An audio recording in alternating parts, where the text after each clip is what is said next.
and I'll introduce you at first. Welcome to the Cyber Clinic podcast, where we explore how technology, innovation, and humanity intersect to shape the future of healthcare, mental health, and digital well-being. I am your host, Claude Bernard, and today we have the privilege of welcoming a remarkable guest, Jeff Horwitz, retired U.S. Navy captain whose life's work embodies leadership, resilience, and service. With nearly 3 decades of experience in the Navy, Jeff has dedicated his career for serving others, first through national defense and now through his transformative leadership in the nonprofit world. Jeff currently serves as the executive director of SAFE Project, which is Stop the Addiction Fatality Epidemic, an organization devoted to ending addiction related deaths through prevention, education, treatment, and recovery support. In this role, he brings the same discipline and compassion that defined his military career to address one of America's most pressing crises, addiction and mental health. His leadership extends across campuses, workplaces, veteran communities, and families, guiding them with evidence-based solutions and a message of hope and healing. Before leading the SAFE project, Jeff served as a senior legal advisor to high-level offices, including the White House Military Office, where he provided counsel on ethics, policy, and national leadership. Welcome, Jeff. If there's anything that I have not added, I would like for you to make your own introduction and give us a little bit of a background of how you have arrived at it before we even to start with the first question. Thank you. Fantastic. Well, thanks for having me, Claude. No, I don't usually talk much about myself, so you've now spoken more about me than I would probably over a decade. So I appreciate that. Absolutely. I think the second part of your question was really how I ended up landing here to some degree, and for me, I to me, I believe that it's important for all of us to engage in public service and to help and support each other. I believe that community, simply the word community, is really a verb and not a noun. It's something that we all have to do and provide. So when I left the Navy, I realized that I needed to do public service and nonprofit work and bounced around in some opportunities to groom my background, just like you're grooming your background, and landed at the development of a new nonprofit to address addiction. Uh, because I knew the founders of the nonprofit and they had just lost their son to an overdose after 14 months of treatment. And that's where I've landed, and I've been here for really since 2018, which is probably the longest time I've held down a job in my life. So this is where I am. Well, welcome. Thank you. You retired as a captain after nearly 3 decades in the U.S. Navy. How has that experience shaped your leadership style today at the SAFE project? I think thanks. That's a really interesting question. When I first left the Navy and first worked day to day with trying to find a job um, and take my record and try to present it to others, I discovered to a large degree that there's a belief that military leaders only lead by direction, by telling people what to do, by ordering people around, and then they'll just go and do it. And nothing could be further from the truth. When you look at the dangers and the willingness to place one's life at risk, you know that there needs to be a motivational influence, there needs to be empowerment and ownership of that. And so while I was in the Navy, there are a variety of lessons learned that helped me become a better leader. And some of that is being open to the advice of others, listening to the recommendations of others, and understanding that there has to be some ownership and understanding. And so having people involved in the decision making is the first step of that. The second is that a decision needs to be made. And that's what leaders do, whether they're military leaders or non-military leaders. But there needs to be a clear-cut decision that honors and understands the variables there, and someone has to own that, and that's got to be the leader. And I think that in that process, If you don't do the first step of understanding the scenarios, understanding the factors, and being open to the suggestions and the comments there, you will not succeed. And then the third step of that, I think, is ownership of the decisions that you make.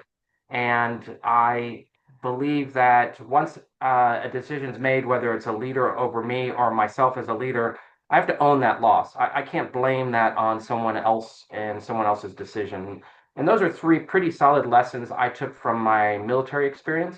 And those are three solid decisions and approaches that I've taken uh, in the nonprofit life. It's really important because none of us can know everything. Despite what you hear in politics today about one side or the other side knowing it all, or in businesses that they just are the perfect person, they know everything. The answer is none of us can own all of this. And in a national crisis, we have to work together, especially in this crisis, as a community and build that community. And so all three of those things are important. And that's what I took with me. That's a lot, and that's a sign of wisdom to capitalize on your experiences to direct you for the next best step to take. Yeah, that's a remarkable journey of service building on that experience. I'm curious about how your transition from the military into civilian leadership unfolded. Transitioning from military service to the nonprofit sector is a significant shift. What lessons from your time in uniform have been most valuable in addressing the addiction epidemic? Uh, so the transition itself was the transition to uh, an interesting question that because in part the transition was a transition knowing that I would just move from one area of public service to the next. What was more challenging was the decision to be in this arena of all arenas, into the addiction epidemic and the addiction crisis. And so when I look at my transition, uh, what I realized was that the mission driven focus of the military uh, led me to wanting a focus, a mission vision and focus in the next life I take on. And although you could get that probably from a business that is focused on selling goods or focused on anything else, what I realized and what I appreciated was that I wanted to be driven by a mission. I wanted to have a challenge, and there was not a greater challenge in 2018 that was facing our country than the opioid overdose crisis, but as well as the addiction crisis that I think still continues to face us in pretty significant ways. And so for me, that transition to the public sector and the nonprofit sector was a significant shift in one sense, but not really, because it Right. was mission focused and it's just a different class of support and knowledge that was there that I could tailor and take on with me. Yes, I think that was a real honorable endeavor, especially with this person who lost his son to addiction and used that as leverage to build such an institution, maybe now, or organization that's taking care of issues of the kind. Uh, it's it's fascinating how those lessons of discipline and adaptability carry over into community health work. Now, given the SAFE project's broad reach, SAFE project serves communities as diverse as campuses, veterans, workplaces, and families. How do you adapt your leadership approach to meet the needs of such different groups? I rely upon really good people, to be honest with you, Claude. The way our organization was set up, it was set up really with the belief that it's going to take all of us working together. And so we have three underlying principles, and they all center around collaboration. They all center around us working together. The first one is that if someone has or if someone is doing something out in the world today that is effective in addressing this crisis, then we will do everything to showcase that effective practice. And we're going to do everything to highlight that so that people in Cleveland, Ohio know that there's an effective practice that's being used in Phoenix, Arizona, so that they don't have to start researching thousands and thousands of effective practices. Now, maybe AI will make that better, and I know you're going to ask me a lot about AI, and I'm hoping you're a better expert than I am on AI, or otherwise it's going to be really boring when we get down to that point. But what we would do is we'll do everything we can to make it easier for folks to find effective practices. So step one is to do everything you can to highlight something that's effective. We do not need to compete for the solutions. We need to find the best solutions and showcase them. The second premise that we operate on is that we will fill gaps that are out there. Now, in our case, the founders of my nonprofit, the SAFE Project, was the vice chairman of the Joint Chiefs of Staff, the number two in the Department of Defense, and his wife. And they struggled for 3 days to find a treatment facility for their son. Now, if a four-star admiral, the same admiral that turned the aircraft carrier around on September 11th to fight terrorism, struggles for 3 days to find a treatment facility, what's going to happen to you and I when we're in that crisis and need to move really quickly? And so the gaps need to be filled. Our gap at that point, the first gap we worked on was to try to find a treatment locator that can help you find treatment facilities quicker, and that would match to your needs themselves. And so we created a treatment locator. But that's one example of filling those gaps. And the third premise that we've operated on is that we need to not compete against each other. We need to work with each other. And so for profits and nonprofits, there is a place for us all to work together to compete and conquer a national crisis. If it's nonprofits, why are we fighting for the same money? Can we work together and find a way to share the money to have a more effective solution? And for the for-profits, the answer really, or the question really is there a way that we can let them compete over in the business world and compete in the business world and do that successfully while at the same time fueling that information? And so the best example would be in arenas such as the importance of naloxone, or in arenas such as the importance of getting medications out of your medicine cabinet and doing an at-home solution.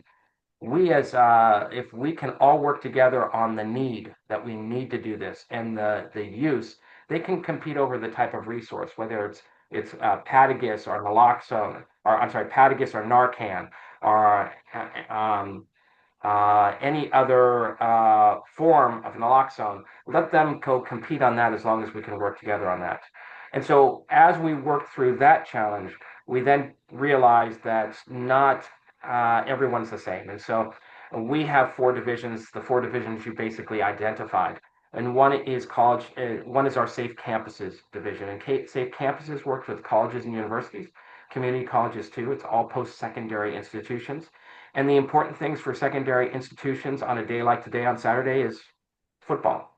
It's college football. It's other things. It's not really a priority of understanding substance use. It's a priority of understanding how we can use our alumni base to recruit more money, how we can use our alumni base to hire our students that graduate, how we can use our resources and our NIL money or whatever to be really effective on sporting events. So you need to understand how to talk the talk for a college and university campus. And so that's one priority that walks there. And that's why we need to use college and university experienced individuals, whether they are in recovery or not in recovery, to be more effective. And that's how I work with my team on that, in that way of using college and university voices. In the second area that we work with is in the veterans community. And really in the veterans community, we're working with veterans, active duty members, caregivers, and their family. And we need to be able to talk the talk for them. Now, an active duty member or a veteran is not going to start talking about drug use or mental health challenges. They're really going to be focusing on other factors. They're going to be focusing on wellness and control and maybe injury, first use of other alternatives to an opioid so that they don't have that pathway if there's other ways to dealing with pain. And so we'll use veterans to help in that world and active duty members to help in that world.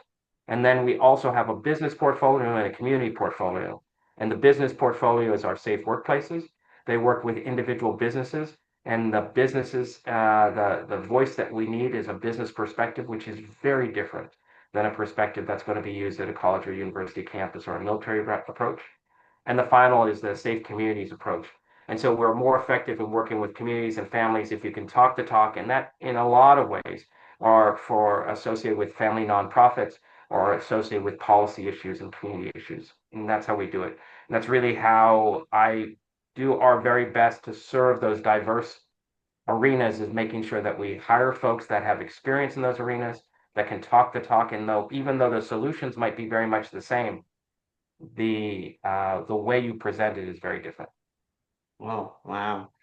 That's that sounds a lot. That sounds like a lot.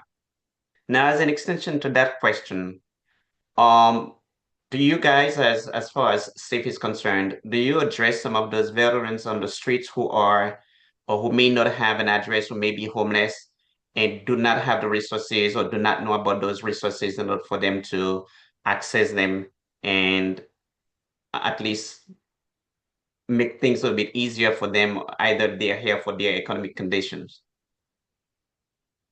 We do our very best, but we can't do it alone. And there are some really solid resources out there that we do our very best to at least educate folks that those resources are out there. The Veterans Administration actually does a phenomenal job in the homelessness issues, the homelessness matter. And local communities also do a very good job on homelessness. Uh, what is really needed is greater awareness of those solutions and educating folks that those are out there. Our focus is to make sure that people are aware of those, but the truth is, from our standpoint, we do very much in focusing on dealing with the substance use and the wellness issue, the wellness side of the house. And so in the veterans portfolio, our primary focus right now in doing that is our military wellness program and also a virtual recovery call for those that are in recovery or just want to share that connection. And it's just like any other recovery call, but it's virtual. So there's an opportunity to deal and connect with veterans worldwide if they would like to do so. From the military wellness standpoint, if we can partner and work together with those that are working with homelessness or for those that are just transitioning into homes out of homelessness, there's our military wellness program is what we would want to partner with and what we would want to work with, because our military wellness program is really just a 1 day program that teaches folks to find their true best self and that there are strengths that are out there, even though at that point you're thinking you have no strengths. There are strengths that are out there. And our 1 day program helps veterans and active duty members identify their strengths, identify their emotional triggers, and to find ways to apply those strengths to those emotional triggers, to find coping skills, coping mechanisms, and healthy coping mechanisms along the way. And through that program, we then work on goal setting. And after a day, what we've discovered is 90% of those that attend the program will come out being able to identify their triggers and apply a coping mechanism that meets their needs to those triggers. 96 to 97% have consistently said it won't be drugs or alcohol, which is a huge first step. If that's being done in conjunction with health care services through the Veterans Administration or out in the community, if they're not trusting the Veterans Administration, that's perfect. And if we can get folks into homes where they feel secure and safe and they can thrive, altogether, that's a great package. Wonderful. Now let's shift to the core mission of SAFE, addressing addiction and promoting prevention. The opioid crisis continues to evolve, especially with fentanyl. Fentanyl, from your perspective, what are the biggest challenges communities face right now? Well, I think hands down the biggest crisis is stigma. It's Yeah. there's a bias out there. I'm sorry. No, no, no. I said, yeah, that's Oh, right. Yeah. um, that's the biggest problem right now. And what we do know is that Um, if we can't get over the stigma crisis, we will not have a national solution that's most effective. The stigma right now ignores a lot of common sense, and politics will also play off of that. That makes it even harder for us to understand the solution to stigma. But in stigma right now, there are those that still believe that an overdose or that addiction will never happen to us or to our family. It will not happen in the workplace. It will not hit close to home until it actually hits close to home. And then, if you are struggling with a situation like that in your family, because it hits close to home, you're less likely to say anything about it because the stigma is so large, the bias and the problems are so large.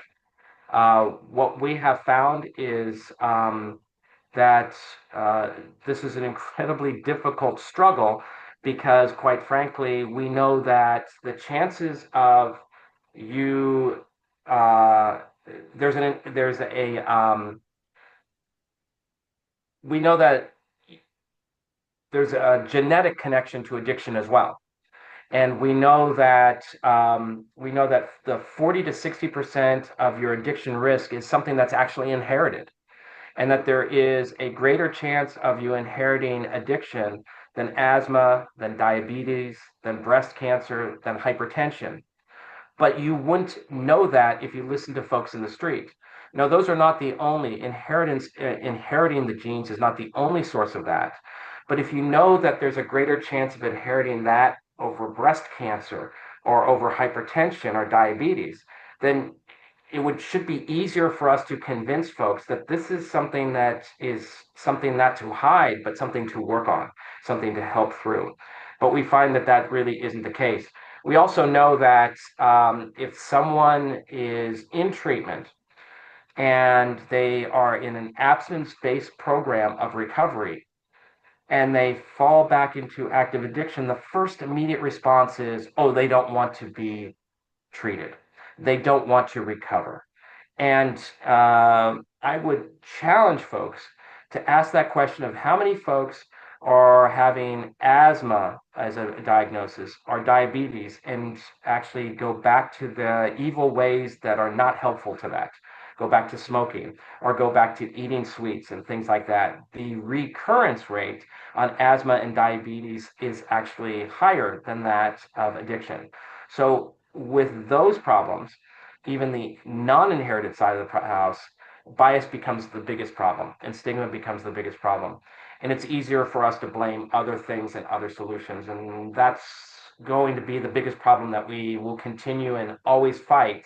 And one of the easiest examples is even in the political arena, it becomes a trigger because right now you'll see that the White House is attempting to reduce the problem by typing to cut off fentanyl. And they've reduced the amount of naloxone that's actually available out in the general public. Well, the reason overdoses went down was not because there's fentanyl coming across the border.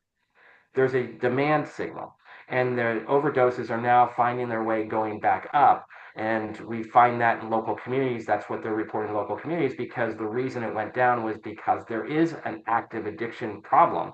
And without the naloxone there, overdoses will continue to go. Wow.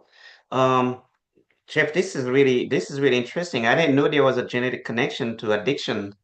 I didn't know that. So that would simply mean that's something that is treatable but not curable. So we often there's many ways of defining addiction. And there's a paradigms training that we could talk you through, and different things and different people have different perspectives. But the most basic perspective is addiction is a disease, but it's more appropriately seen as a treatable medical condition. And we have had this knowledge and had this awareness for years that it's a treatable medical condition. But because of stigma, it's so much easier to blame, so much easier to ignore, and so much easier to move on. And one of the examples that I should give you on that is um, several years ago, I'd say about 3 or 4 years ago, we were at the HR professionals conference, and we were in the convention center of SHRM, the HR professionals, and everyone that would walk by a booth would say, no, no, no, we don't have that problem in the workplace. When we did a presentation at that conference in a closed door room with about 100 people, and we asked, how many of you have that problem at work? No one raised their hands. How many of you know someone in your family or know some friends who have struggled with addiction or have struggled with an overdose or suffered an overdose? Everyone in the room raised their hands. Wow. And it's because we will not admit that we have these problems wherever we go because it's just too stigmatizing. Wow, that's interesting. That's a sobering reality. Yet amid those challenges, the SAFE project continues to drive hope and change at the community level. We know SAFE stands for Stop the Addiction Fatality Epidemic. What does success look like to you, both nationally and at the community level? I think, at nationally for me, success really maps itself out as building community and building really building some normality to the fact that addiction is out there. We know that overdoses will always occur. Addiction will always be out there. We've had addiction since the dawn of time, but we need to build an environment where we can normalize that concept and be able to treat and help individuals through that journey. And so to me, it would be wonderful to say that success is no more overdoses and no more addiction in the country. But I think that that honestly is unrealistic. Our goal is to normalize the behavior so that people can understand that that is as possible and as apparent as any other medical condition, whether it's asthma, whether it's epilepsy or anything else. It's just a treatable medical condition. On the community level, I think it is access to free and rapid resources so that if you are in the mental state where you are ready for treatment and you can control your resources around you, that you can go into treatment, that would be great. But right now, such a small percentage of those that need treatment are getting treatment because they don't have the resources to get treatment, or they don't have enough controls in their life to get there, because if you get there, you have other demands that need to be supported, whether it's family, whether it's housing, it's other factors. And all of those brought together, if we could have communities that have the resources that are plug and play or easily available, then that would be success for us. So, because of that stigma situation, I guess that prevents a lot of folks from seeking treatment or seeking help in ways that would actually help them. That's absolutely true. I think I don't know that the numbers, how scientifically based the numbers are, but the last data point I think I heard was only about 10% of those that need treatment have received treatment. Now, there are multiple pathways to recovery, and some of this is focused upon really an abstinence-based pathway to go to a treatment facility. But even if you go to a treatment facility and you only go for 30 days, those folks struggle with recurrence, and the odds are pretty high because 30 days isn't always enough to overcome a brain injury or any other health issue, health consequence. But in this case, they need the supports in order to be most successful. But the numbers are pretty insignificant on those that are actually getting treated. Interesting. Um, Success is powerful when people feel supported and seen. However, as you are aware, one of the most significant obstacles remains stigma. Stigma often keeps people from seeking help. What approaches have you seen work best to break down that barrier? Um, I believe that the messages uh, the that are consistent and direct are the most effective that will work and that are simple. And what I mean by that is ultimately I believe that many voices saying the same thing is more effective than many voices saying different things. And so, what we encourage folks to do is do a similar or identical pledge to normalize this matter and normalize this factor that addiction is something that we are all struggling with, and we need to help individuals do so. What we have done at Safe Project is we have created a stigma awareness campaign, which is the No Shame Pledge. And our No Shame Pledge stigma awareness campaign right now only has four simple parts to it, and we're going to evolve to round two come at the beginning of the year. But the end of the day, our goal is really to encourage anyone who wants to be a partner or a friend to support this. And I would say that our expectation, our understanding right now is that there's probably 60 or 70,000 people nationwide that's taken the pledge. Claude, I will encourage you to take the pledge. I'd encourage all those that are listening to us to take the pledge, and it's really simple. And the commitment is pretty minor. The pledge has four steps to it. It says, step one, I understand that addiction is a disease. Now, we know that alcohol addiction was determined in the 1950s by the American Medical Association to be a disease. We know that it's more complicated than a disease, and that is a treatable medical condition. But at a minimum, if you can agree and accept that addiction is a disease, that's step one. Step two is you will agree to learn the factors that lead to addictive behavior. Now, that could be the inherited factors, that could be mental health challenges, that could be finding coping mechanisms that can help and assist you. You can find those online at our webpage or anywhere else in the World Wide Web. But the reality is, step one, I accept that addiction is a disease. Step two, I will learn the factors that lead to addictive behavior. Number three, if I know someone who needs treatment, I will help them find treatment. Very simple. Not telling you to pay for their treatment, not asking you to do anything except help them find treatment. And if you want to use our treatment locator, it's safelocator.us, but you can use any treatment locator that's out there. And that's step three. And step four is the most important one. Step four is that we understand that recovery is a lifetime journey. And because it's a lifetime journey, step four is if I know someone in recovery, I will do what I can to support them through that journey. And our view is the best way to attack stigma is to normalize the behavior.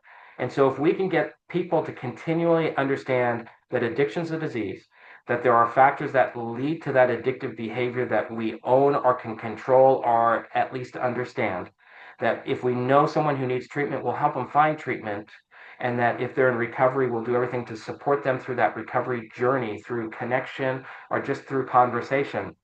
Maybe we can normalize the behavior and successfully attack stigma. And that's our thought. Okay. Um, One, as you know, like you mentioned it earlier, one area we explore in depth here on the Cyber Clinic podcast is the intersection of technology and AI with public health and recovery. Technology and AI are transforming healthcare. How do you envision digital tools influencing prevention, treatment, and recovery from addiction? So, when we talk about AI, and you told me you were going to ask me this question. When you talk about AI, I have to say that I see two categories of where AI can help. First is in the category of AI itself, how it can help. And second, the category of the experience that we are facing with AI and how it can help. Um, the experience factor I'll talk about second, but that's where I could probably help a lot more than you and probably the other folks that have come to your show. How AI can help, I believe that AI itself can help to help normalize the language, can help normalize and help people find the resources that they need in a more effective way. I believe in the healthcare arena, AI can also help us find other healthcare solutions and healthcare research that could be most effective. I actually, knowing that this question was coming from you, I went into AI to ask AI how they could help in the future because I figured that was certainly far better and far smarter than me. Unfortunately, I pulled it and then I accidentally just closed it. But so I'm not going to waste your time and dig through it. But what the categories that it said were that it could help us in building stigma awareness campaigns by normalizing behavior. It can help us finding resources and finding ways to share and influence folks on those resources. And it talked about also making treatment and treatment more available and accessible to individuals. That's how AI thought AI can help in the future, but all of those are pretty much research tools. And I'm not super smart on the ethical concerns of AI. I'm not super smart on the feeding of that information for AI. We do know that as long as AI it can be affected by the commercial market at the same time, you're still going to have some of the same struggles of whether it should be Narcan versus Patagus, or whether it should be one take-home disposal product versus another. You'll still have those struggles. So ultimately, I think AI would probably be most effective in helping in the research mode of trying to discover other ways and additional ways to address addiction as a whole from a medical and a scientific standpoint, which is way outside my brain zone on how to deal with that. But from my standpoint, I think what's interesting about AI is the different question, is the different step of that question is the experience with AI itself can help us focus on how to address addiction. And the reason I say that is this. AI is something that we are now living. AI is something that we are struggling to find a way to normalize and understand how to use it in all our variables. I think what we're hearing today for AI is the exact same thing we heard from individuals when we got rid of the mimeograph machine and we went to a Xerox machine, right? When we got rid of the typewriter and we went to a computer. And so everyone's worried of those changes. But those changes were moments in time when we normalized a different type of behavior. And I think what we're learning now is that AI is going through a journey where we're normalizing that transition and how to normalize something that we need to accept. And so, from my standpoint, it's pretty interesting for me to say to watch how we've taken something so quickly and find ways to normalize it in the day to day practice, whether it's in schools, whether it's in the business world, whether it's in research. And at the same time, I'm working with addiction, which is something which is based upon inherent and genetics, and also based upon stigma and all of that. And how can I learn something from the normalization of AI to apply to the normalization of addiction and eliminating that stigma is really going to be interesting for me. I don't know that we'll learn anything, but I can assure you that it's the same journey being done more successfully in AI. And so when that journey goes and when AI figures out how to normalize itself, I will certainly ask AI how it normalizes itself and what lessons I can use in the stigma awareness Yeah, field. that's a good thing. I guess that will serve as a good source of resources for the people who need that help. Absolutely. Yeah. That opens up an exciting window into innovation, especially for our veteran population who often face unique challenges. The SAFE project has a strong focus on veterans. How can telehealth or AI-driven tools help close gaps in mental health and addiction care for veterans? I think one of the interesting things about AI is that you can work it to some degree to be personalized too, where you can challenge it to be more appropriate in touching you. A veterans community has a couple things that they just naturally struggle with when they are no longer on active duty. The first one is they've lost their community, they've lost their connection. And the second thing is that they have now fallen into a world where they're going at it alone. And what you will find with a veteran is that a veteran is more likely in their active duty days to take care of the person on the left and the person on the right of them rather than take care of their own self care. And so the journey for a veteran to take care of themselves is a new venture into identifying themselves. And I think AI can be really helpful in helping you find, for example, uh, coping mechanisms that really match your needs, to see that there are other things out there. Historically, someone would say to me, work on your breathing. Okay, I don't know what that means. But if you can challenge yourself through AI, and ask those questions, you can maybe find something that adapts to you far better and is more effective. And that's really important in a veterans community. It's important in every community, but it's really important in a veterans community because there's a significant chunk of veterans that will not be trusting of the medical care that they've received or that they're going to receive at the Veterans Administration. I have to honestly say, the care at the Veterans Administration has been phenomenal in my personal experience and in the experience of others. And they have done so much to improve the quality of care and the care that's available. So it's not necessarily the needed, or it's not needed from the standpoint that the care is poor. It's needed because folks are distrusting of that care, and the AI will at least help folks find care that might be more helpful for them while they try to build that trust to get the resources that are available to them. Yeah. And as an extension to that, I can add, you mentioned earlier that it's AI until it's stabilized, until it gets to the extent where people can feel secure to use it. Um, so the integration of AI into your field would be something that would be welcome. But it's a good thing to wait and see effectively how it's going to work out for your field, because there's this part called hallucinating AI, in which case where it will provide any kind of answers to you, unbeknownst to you, who may not be an expert in the field, not you personally, but to the person Sure. accessing it or inquiring about that. It might be it might seem trustworthy.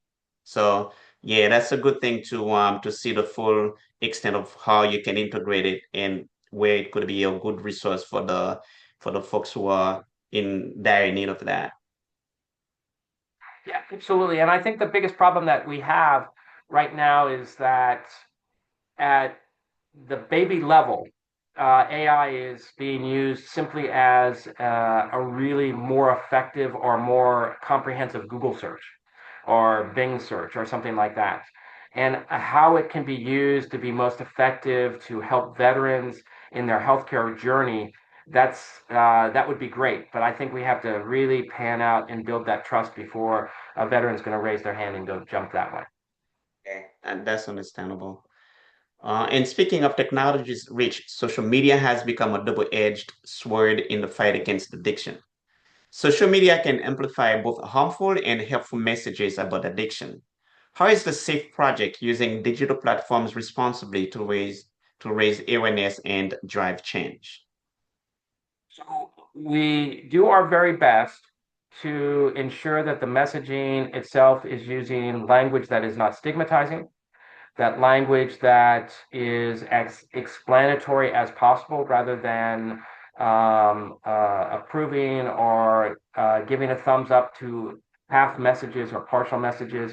We really want to do our very best to say, we're not going to just give you this is a great article and just rely upon the title of the article. We really need to go into the meat of the article and highlight the significant elements of that because in many areas, social media is really striving to get that zinger, get that excitement, get that going, which it's certainly more nuanced than this.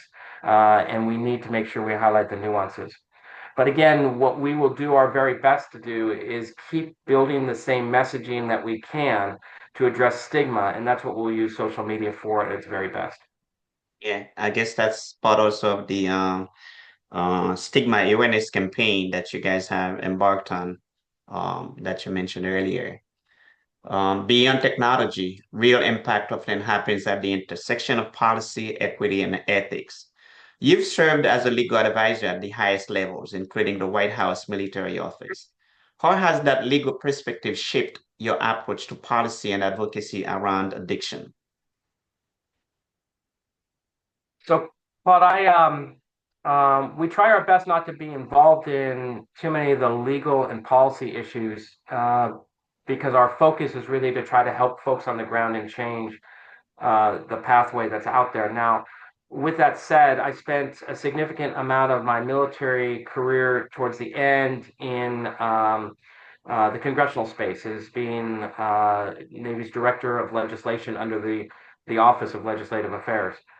And what I'll say is that my experience in that arena, as well as the White House, as you mentioned earlier, and even in senior commands on the military side, uh, there has to be an appreciation that in many ways people are not coming. There are not evil people out there. There might be evil ideas out there, but there's generally it's based upon a good thought and the disagreements are about good thoughts and good areas. Now, we might disagree on where we are today because today's politics have taken huge extremes.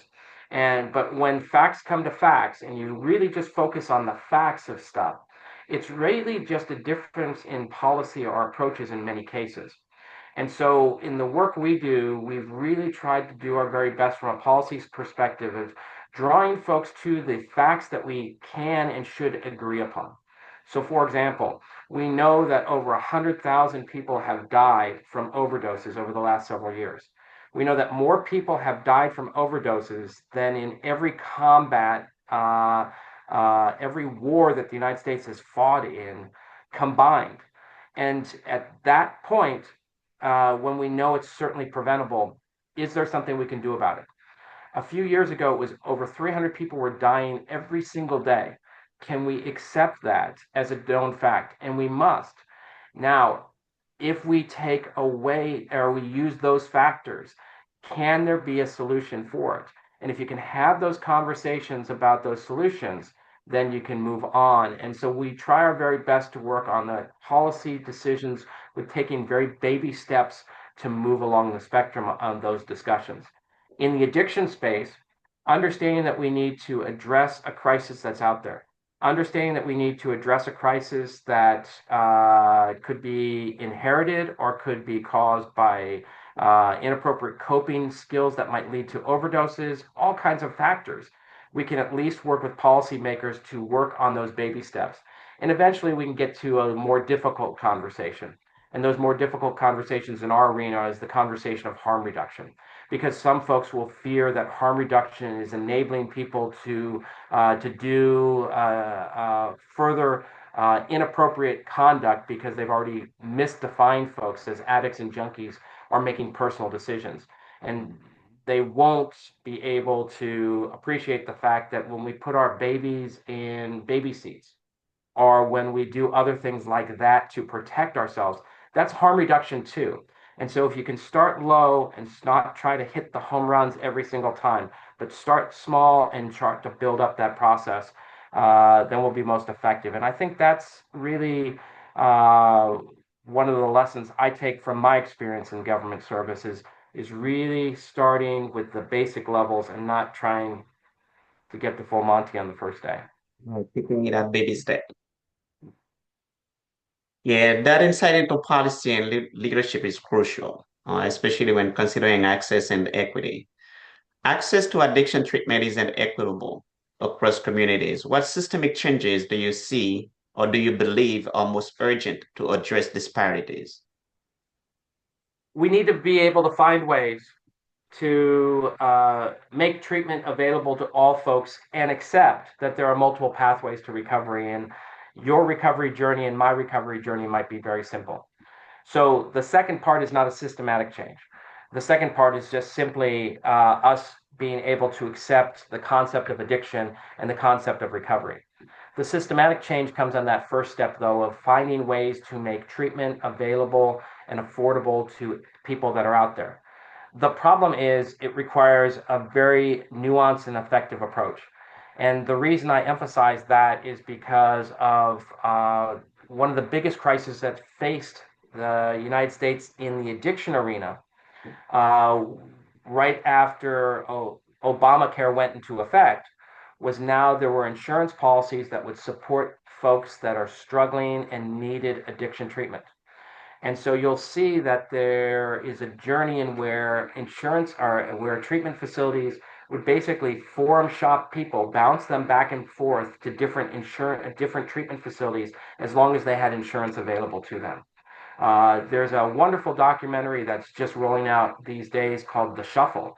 And The Shuffle, as well as a book that just recently came out by Dave Arnberg down in Florida, talks about the journey where rather than taking care and worrying about the individual who needed treatment, the treatment facilities were worrying about making sure that they could get the money to support a treatment investment. And that's what we need to be able to find policy solutions that make treatment available and make it cost effective. Um, so that it's nuanced enough to avoid the gamesmanship that that approach that being able to get paid for your facilities can overcome. At the same time, we need to have landing somehow where we honor and respect the multiple pathways of recovery and the fact that addiction can happen to each and every one of us. Right. And as digital tools become more embedded in healthcare, the ethical questions grow even louder. With AI and digital tools, sorry to come back to AI again, with AI and digital tools entering healthcare, ethical concerns are growing. How do we ensure these technologies reduce inequities instead of deepening them?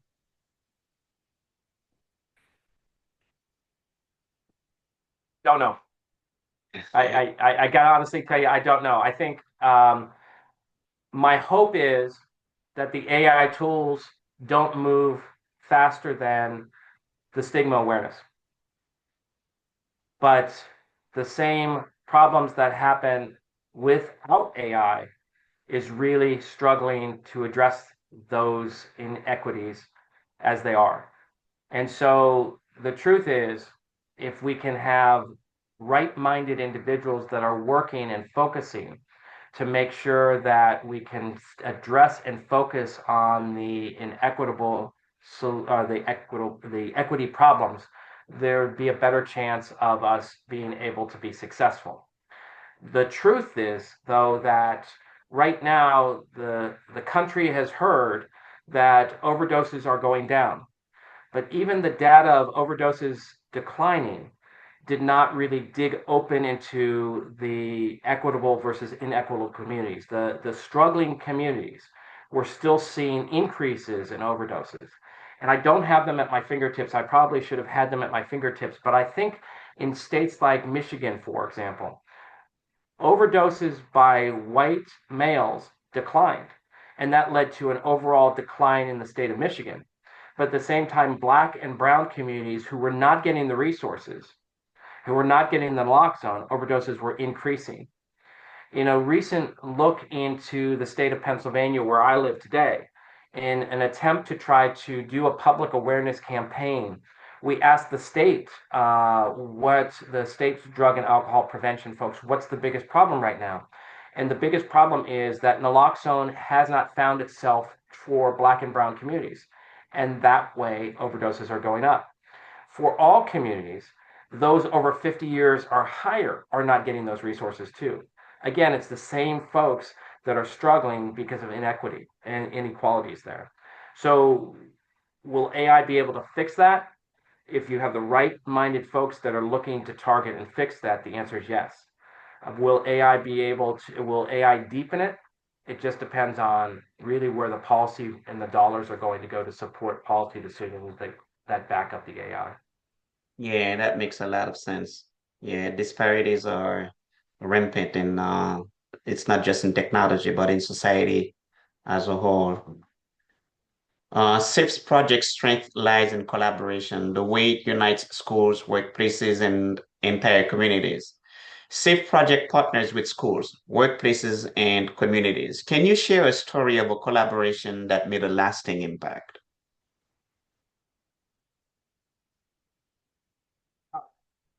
I think that it's hard to just pick one, but I'm going to give two great examples. I'm going to give you two because you won't stop me. The first one is from a school standpoint and a high school standpoint. We have a student voice liaison program where student volunteers that want to have a role and participate in finding ways to do prevention or spread the word of the addiction crisis can work together with those solutions and volunteer. One of the Youth Voice Council students, well, all of them did phenomenal projects and continue to work in their community, but one of them very recently decided to take a project that Safe Project was doing as a whole. And that project that we're doing as a whole was our naloxone accessibility challenge, where we tried to go pharmacy to pharmacy, facility to facility to see who had naloxone and how easy it was to find. She did this. She hit about 60 different facilities to find out whether naloxone was available and how it was available, whether it was behind the counter and you had to ask a pharmacist, whether it was on the shelf, how much it was cost for, how much of all that. And in turn, wrote an article for her school newspaper just very recently about what she found in that process. That article was just recently published as the best of student news articles in a nationwide publication. And now that effort that she made is really being amplified and is really successful. Mm. The second example I want to give you, though, hits near and dear to me even more, and that is in our veterans portfolio. As I mentioned before, in our veterans portfolio, we've spent a lot of time working on our military wellness program and sharing that workshop with others. And one day there was a retired member of the military who saw an advertisement for our wellness program, had been struggling and needed a boost on trying to find his way now that he had retired from the military. He saw the ad and he said, "Why not?" So he went and took our military wellness training. He found that it was life changing for him in the military wellness training. He raised his hand to become a trainer for us to do military wellness training. In the Commonwealth of Virginia, we've been supported by the wonderful support of the Virginia Department of Veterans Services SOS Division, which deals with substance use and suicides. And they've given us money to do training the trainer program so we can have certified trainers. He was the very first certified trainer, and he continued to work with us. And when we had an opening, he is now running our program out of Safe Project. He is now not only a customer, but actually now an employee and really changing lives because of that experience when he was really struggling and down and out. That's interesting. That's a good achievement. Uh, and it really shows how collective effort can change lives. Looking at the bigger picture, what role do you see nonprofits like SAFE playing alongside government and private industry in fighting addiction? I think nonprofits really will have two roles. The first one is to be a source of information, a source of the crisis and sort of a amplifier of the crisis or the problems that are out there. For example, we know that many of us keep excess drugs in our medicine cabinet. And we know that that's probably a bad situation, but we don't know what to do for it.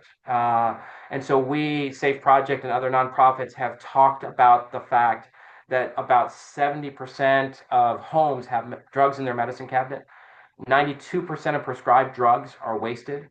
Those prescription drugs are sitting in your medicine cabinet because you are waiting for a rainy day. I don't know. Because you want to use them when perhaps you have another problem, even though a doctor didn't prescribe them. And we are now modeling really, really bad behavior to our children. We know that more than 50% of high school seniors have experimented with drugs.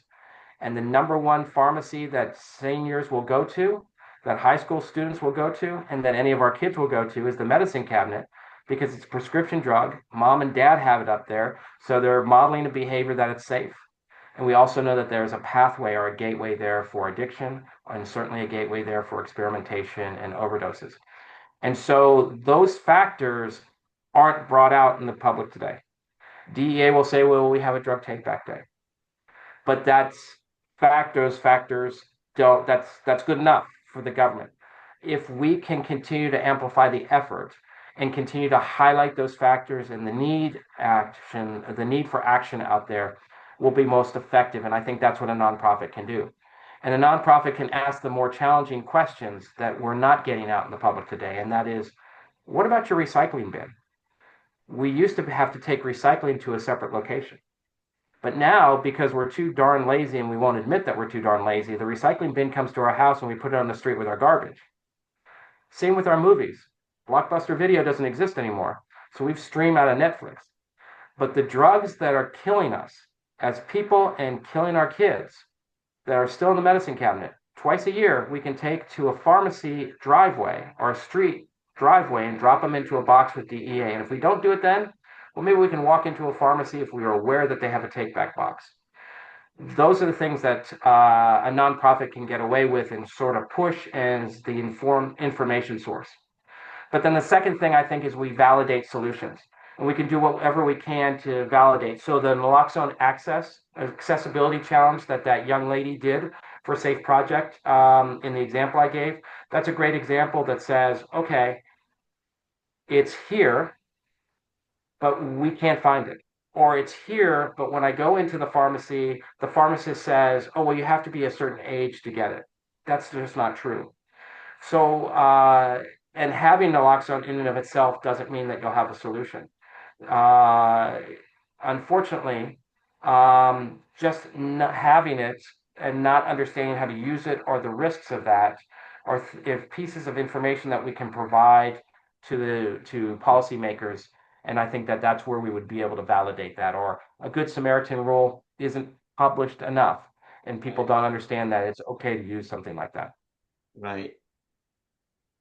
And finally, as we look ahead, for the next 5 to 10 years, what is your vision for the SAFE project and for the national fight against addiction? What do you see the most significant opportunities for change?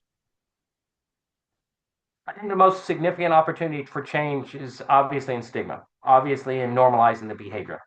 We have, or the, not the behavior, the normalizing the crisis and normalizing the concepts of addiction. We need to normalize those approaches, and that's where that I would say is the most significant opportunity for change. If we can normalize AI, if we can normalize other things, we should be able to normalize a mental health or a treatable medical condition.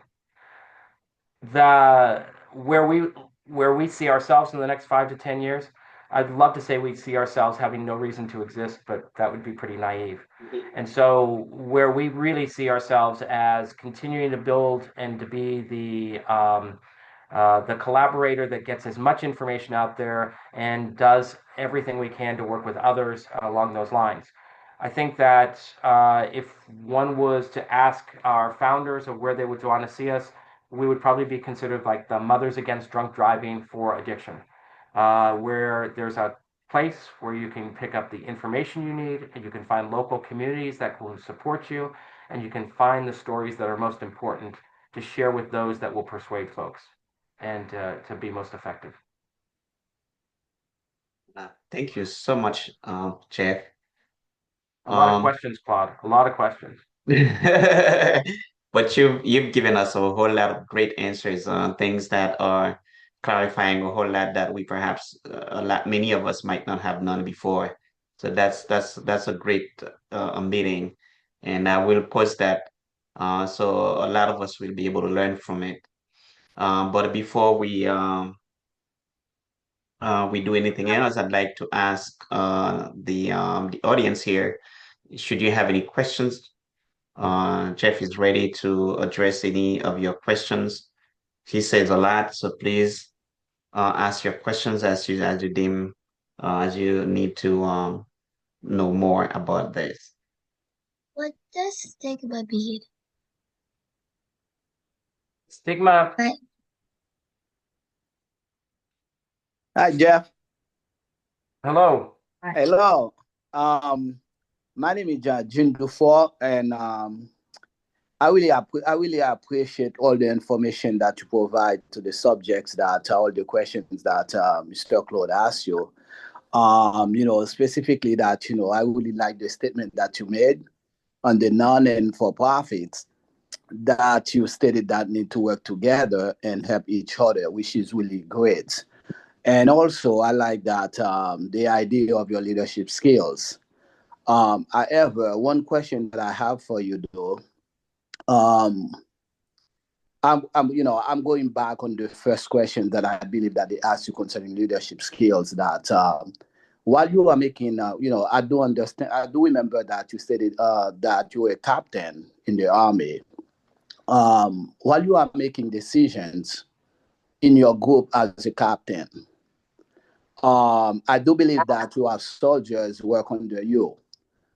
Did you accept insight from your soldiers? If you do, what type of process that you use to analyze the good or the bad insights in order for you to make a proper decisions for the whole group?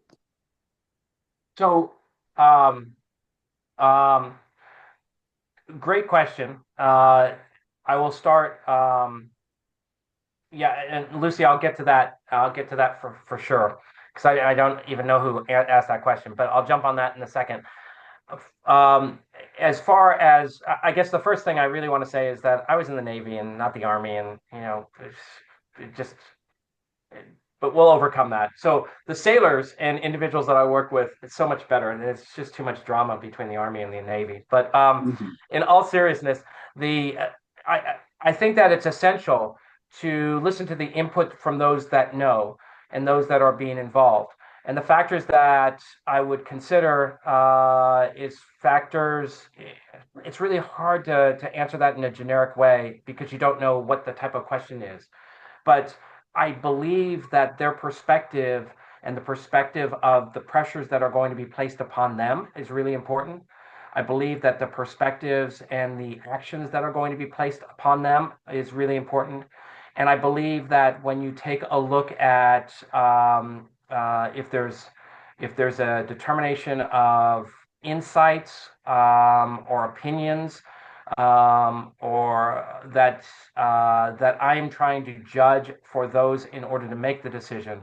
The insights that they might have on the validity or the truthfulness of the facts or the information that's available to us is really important. So I guess if that didn't make sense because I'm trying to talk about it in a generic way, is I believe that how I perceive someone or a situation is very different than how others might perceive that situation. And so being able to get their insights on how they perceive it is essential. I think that the underlying concept out of all of that is that I know I will be the decision maker, and I know that I will need to get as many factors as I can, but I also know that I need to be judgment free. And whether I know I'm being judgmental or not can be helped or resolved by listening to multiple voices before I make that decision. But in the end, the decision has to be mine, and I have to understand why I'm making that decision. And so getting those multiple factors is really important. Does that help? Oh yeah, that's really helped because myself is one of the topic that I like. I'm trying to pick your brain to see if I can use all the steps that you mentioned, and I think that you really get to the point, and I appreciate it. Thank you so much for giving me a good insight. No problem. You can pick my brain anytime, as long as you share your insights, because we're all better from each other's knowledge. The question that came out was, what is stigma? And I think the easiest way to talk about stigma is just to say it's a bias about anything. You're biased in your opinion about someone. You're being judgmental about an opinion. And so, in the world that we're talking about, in the world of addiction, the stigma out there right now is that people are making personal decisions to use drugs, or people are addicts and junkies, and that's the problem. And that if we could just get them to not be addicts and junkies or not make personal decisions, then this would all go away. And that bias has prevented us from moving forward because, as Claude and I talked about, at least there's a genetic element to this. It is a disease and it's or a medically treatable condition, and it's not something that's fueled by someone who just says, I just want to be an alcoholic. I just want to be a drug addict. And so when we talk about stigma, we're really talking about preconceived biases or judgments that are preventing us from resolving or addressing the challenges. How was that, Claude? Is that a good definition? Yes, that was a good one. Yeah, someone asked a question as to what Thank stigma. you. Yes, that was Fari who asked the question. Fantastic. Thank you for that question. Hopefully, I answered it well enough for you. Yes, anyone Hi. else? Please ask questions.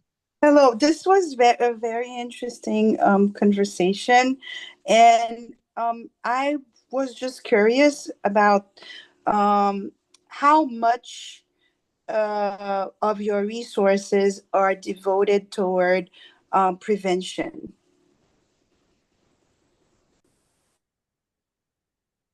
I'm not sure I could answer that. I'd have to really think long and hard on that. The in our it's that's a difficult one for me to mentally work around because we do different things. So in our college and university spirit, probably half of the work is done in prevention. And that's when we work directly with the colleges and the universities to do something that way.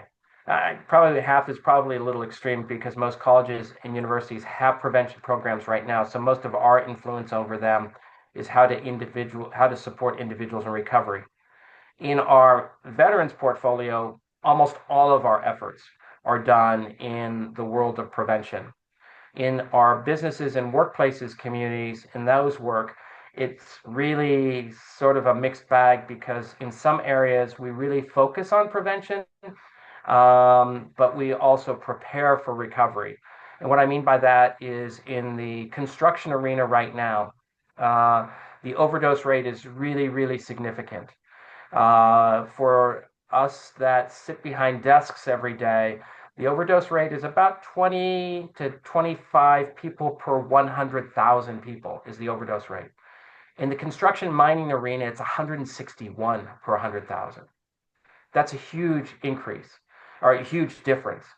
And so we really want to educate leadership on prevention, but we have to overcome the stigma to get them to realize that, you just can't be tough guys and have it go away. You're medicating pain, you're having repetitive injuries, so you're getting overprescribed an opioid, or you're doing pain medication, or you're struggling with some mental health challenges and you're just coping with it in unhealthy ways. A lot of our work there is stigma awareness, which could be prevention, some prevention work, but at the same time, we're also preparing for them in a world they're at right now where there are overdoses and doing a lot of recovery work. So I know you asked a really good and precise question. It's hard for me to break that down because it's different in every portfolio that we work in. But I would say that we try our very best to do about 50-50, but the needs in the country right now almost make us need to do a lot more to support individuals in recovery or needing to get into recovery than in prevention right now. Thank you. And also as an educator, I just have just a comment. And I actually connected to your I guess your mindset of establishing community and doing a lot of community and you use the other word, not only community but also um, Connection? connection. Exactly, making connection and collaboration between people, because I'm a first grade teacher, and even at that level, we are teaching the kids to collaborate, to be in community and share resources, etc. So it's very good to see that this is a continuation as they grow older, that this type of mindset permeates throughout their, like the continuation of their lifetime. So that's a good thing to see. That's really fantastic. And if we can teach our children to do better than we did, it's a win. And it really has to start by us doing what you're doing. So I can tell you that old guys like me, collaboration is harder to teach. But if we started early and understanding the importance of that and not the importance of competing with each other, we would do so much better. For you as well as for anyone else, I put in the chat my email address, and you should feel free to reach out if you'd like. And I would love to hear more of what you're doing with the students on that. I'm also going to throw in my phone number, but multitasking is not my best thing in the world. So hopefully I don't mess that up. But in the end, I so appreciative of what you're doing, and it would be really interesting to see if there's stuff we can do together. Most definitely. Thank you. Thank you.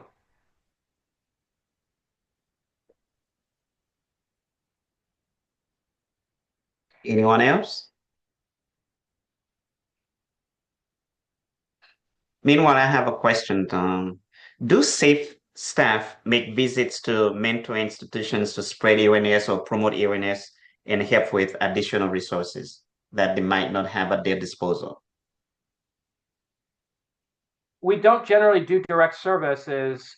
We've done some training of staff members, and we're spending more time, I would say, not necessarily in mental health facilities, but we have started to work with some incarceration facilities and jails to assist in that reentry process.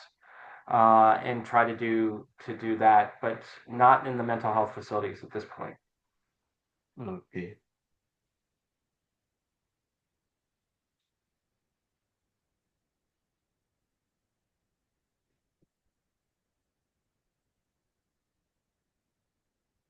Anyone else?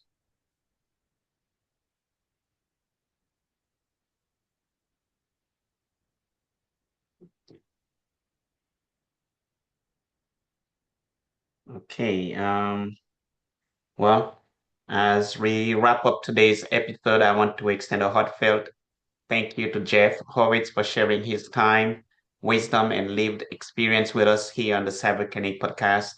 Your leadership journey from commanding in the Navy to leading the SAFE project is an inspiration to all who are striving to make a difference, whether in public service, healthcare, or community action. You've shown us that addressing addiction requires not only policy and technology, but also empathy, teamwork, and courage. And speaking of what's next, join us for our upcoming guest speaker, Dr. Kraft, the Dean of the College of Education at Grambling State University on Tuesday, the 7th at 4:30 p.m. Jeff, I wish you could be there. That would be such a wonderful thing to have you there too. We'll explore leadership in higher education, equity, and how technology can expand opportunity. To our listeners, thank you for tuning in to this robust conversation.